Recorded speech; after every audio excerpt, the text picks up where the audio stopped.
Кезекті оқу жылы да аяқталды. Бүгін 25 мамырда Ридзердің барлық мектептерінде 9 және 11 сыныптардың 782 түлектеріне соңғы қоңырау соғылып, салтанатты саптар өтті.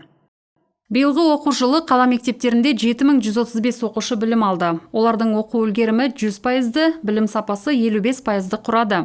Біріншіден 11 сынып аралығында оқу озаттарының саны 705, оқу екпінділері 2762. Биыл мамырда эпидемиологиялық ахуал мектеппен қоштасу шараларын өткізуге мүмкіндік берді. Барлық мектептерде салтанатты саптар және соңғы қоңыраулар өтті. Мектептерге түлектер, жоғары сынып және білімнің және ересек өмірдің жолына енді қадам басқан бірінші сынып оқушылары жиналды.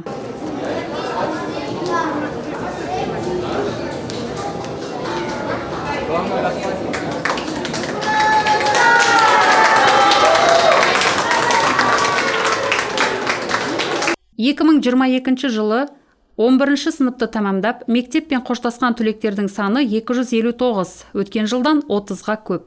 Алтын белгіге 4 түлек, үздік аттестатқа 22 оқушы үміткерленуде. 9 сынып түлектері Ридзерде 523, олардың 29-ы үздік аттестат алады. Осылайша, биыл соңғы қоңырау 9 және 11 сыныптардың 782 түлектеріне соғылды. Педагогтар, түлектер, ата-аналар, педагогикалық еңбек ардагерлері ең басты мектеп мерекесіне қатысты. Салтанатты түрде оқу жылының қорытындылары шығарылып, оқушылардың жетістіктері ескеріліп, тәлім сөздер айтылды. Вот и отзвенел последний школьный звонок. Міне соңғы мектеп қоңырауы да соғылды.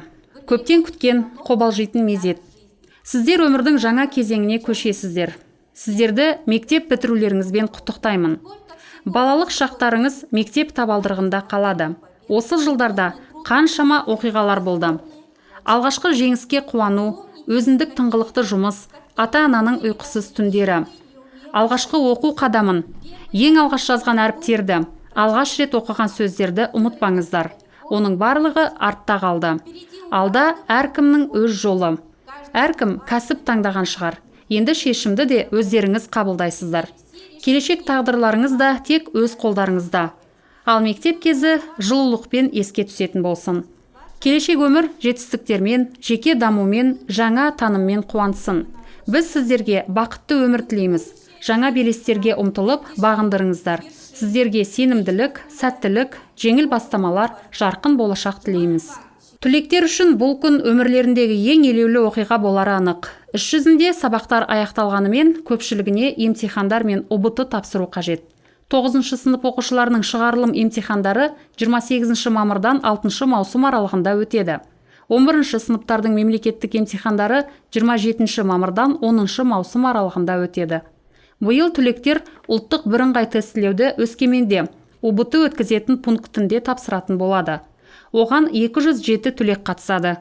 Өткен жылы ұбт-ны 147 11 сынып оқушылары тапсырған. Ескере кетейік, 2020 жылдан бері алтын белгіні 21 түлек алған. Биыл мектеп наградасына 4 үміткер. Соңғы 3 жылда 26 ридзерлік оқушылар үздік аттестаттар алуда. Биыл аттестаттың салтанатты табысталуы 16-17 маусымда өтетін болады.